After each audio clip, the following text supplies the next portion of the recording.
खजरा अमर है। दुनिया याद करे तो मेरे देश को याद करे, मेरे देश के भविष्य को देखे, मेरे देश के लिए दुनिया गर्व से कहे ये एक देश है जो मानव कल्याण का रास्ता दिखा सकता है। विश्व को संकटों से बाहर निकालने का सामर्थ्य इस धरती में है, ये दुनिया को पता चले। मोदी की छवि चमकाने में मुझे इंटरेस्ट नहीं है, हिंदुस्तान की छवि चमकाने के लिए जिंदगी खपाने में मुझे। बहुत बड़ी डिप्लोमेटिक सेटबैक हुआ है पाकिस्तान के लिए, और वो ये है कि हाल ही में आपको पता है एक वर्चुअल समिट हुई थी ब्रिक्स की, जिसमें ब्राजील, रशिया, इंडिया, चाइना और साउथ अफ्रीका ने पार्टिसिपेट किया, और उसके बाद एक डायलॉग हुआ ऑन ग्लोबल डेवलपमेंट के ऊपर, जिसमें कुछ 17 ममालिक के हेड्स ऑफ स्टेट और गवर्नमेंट को बुलाया गया, लेकिन चीन ने पाकिस्तान को नहीं बुलाया। शाबाश बेटा, बहुत बढ़िया। दरअसल पाकिस्तान का कहना है कि ब्रिक्स सदस्य ने बीजिंग बैठक में भाग लेने से रोक दिया पाकिस्तान को। जी हाँ, हालांकि विदेश कार्यालय के प्रवक्ता असीम इफ्तिकार ने ब्रिक्स सदस्य का नाम नहीं लिया, जिसने 24 जून को वैश्विक विकास और उच्च स्तरीय वार्ता में पाकिस्तान की भागीदारी को अवरुद्ध कर दिया। जी हाँ, पाकिस्तान में मीडिया रिपोर्ट ने सूत्रों का हवाला देते हुए कहा कि देश भारत था। इफ्तिकार ने एक बयान में कहा, चीन ब्रिक्स बैठकों से पहले पाकिस्तान के साथ जुड़ा हुआ एक भरोसेमंद देश है। जी हाँ, इफ्तिकार ने यह भी कहा है, जहां गैर सदस्यों को निमंत्रण देने सहित सभी ब्रिक्स सदस्यों के साथ परामर्श के बाद निर्णय लिया जाता है।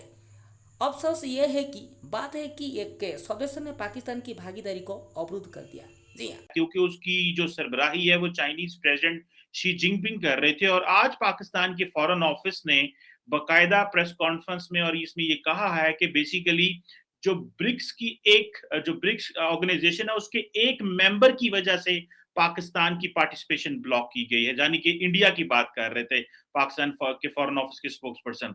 आप इस डिप्लोमेटिक सेटबैक को कैसे देखते हैं, और ये आइंदा के लिए पाकिस्तान के लिए मजीद क्या चैलेंजेस इससे हो सकते हैं? चीमा साहब, इस चीज के बारे में मैं इसको 2-3 मुख्तलिफ पोर्शन के अंदर इसको डिवाइड करना चाहता हूं। सबसे पहला तो पोर्शन ये है, इसके क्या चाइना भारत को एज ए कस्टमर लूज कर सकता है पाकिस्तान की दोस्ती को कंपेयर किया जाए? क्या पाकिस्तान की दोस्ती के खातिर चाइना अमेरिका के साथ रिलेशनशिप खराब कर सकता है? ये दो सवाल। अब इन दो सवालों का जवाब यह है कि पिछले 50 सालों में चाइना की तरक्की क्या है। चाइना की तरक्की ज्यादा से, जो मेरा एज एन अमेरिकन, मैं शायद हो सकता है इसमें एग्जैजुरेट कर रहा हूं, लेकिन काफी हद तक मैं इसमें ठीक हूं कि चाइना ने अमेरिकन इंटेलेक्चुअल प्रॉपर्टी थेफ्ट के रिजल्ट में तरक्की की पिछले 50 सालों में। चाइना खुद आईफोन नहीं बना सका, वो अमेरिका ने बनाया, उसकी कॉपी की गई। फेसबुक बना तो यहां बना है, ट्विटर अकाउंट बना तो यहां बना है, कोका कोला सारी दुनिया पी रही है, चाइनीज ब्रांड आप देख रहे हैं उनके हालात क्या है। बल्कि चाइनीज प्रोडक्ट जो है वो ज्यादातर दुनिया में मशहूर है कि being not durable, copy duplication होती है उसमें। तो इन हालात में, और दूसरा पॉइंट मेरा ये होगा कि भारत के अंदर एक ऐसा डायलॉग भी, एक ऐसा ग्रुप जो डायलॉग कर रहा है कि वो कहते हैं कि भारत के चाइना के साथ रिलेशन नॉर्मल होने चाहिए। अब उसमें मैं ये पूछना चाहूंगा कि अगर भारत और चाइना अपने रिलेशनशिप ठीक करता है, तो आप अपनी भारत के साथ जो दुश्मनी है वो कहां बेचेंगे फिर आप?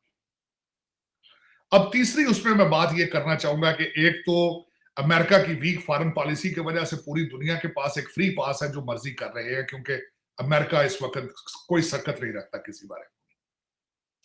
और जो आखिरी पॉइंट वो ये है कि पाकिस्तान के अंदरूनी हालात, आपके मुआशी, सियासी, कॉन्स्टिट्यूशनल क्राइसिस और करप्शन की स्टोरियां, ये सारी चीजों को मद्देनजर रखते हुए क्या ख्याल है आपको, किसी लिहाज से, किसी तरफ से कोई इज्जत मिलने की गुंजाइश मौजूद है? मेरा ये क्वेश्चन मार्क है। आपका क्या ख्याल है कि चाइना या भारत, ये दूसरे ममालिक नहीं देख रहे कि आपके इस वक्त 2 प्राइम मिनिस्टर है, एक इस्लामाबाद में है, एक लंदन में है। पंजाब का एक सूबा जो है पंजाब, वहां पे 2 चीफ मिनिस्टर है, 2 गवर्नर है, उनको नहीं पता इन चीजों का? तो इन सर्कमस्टांसेस में 2 चीजें होंगी कि भारत क्रीज से बाहर निकल के खेलेगा और खेल रहा है। चाहे वो अगले दिन जिस तरह बात कर रहे थे कि G20 समिट उन्होंने उसको आपके कश्मीर में उन्होंने उसकी मीटिंग रखी है, वो रखेंगे। चाइना आपको मर्जी होगी तो बुलाएगा, भारत अलाउ करेगा तो बुलाएगा, वरना नहीं बुलाएगा। ये असल चेहरा है।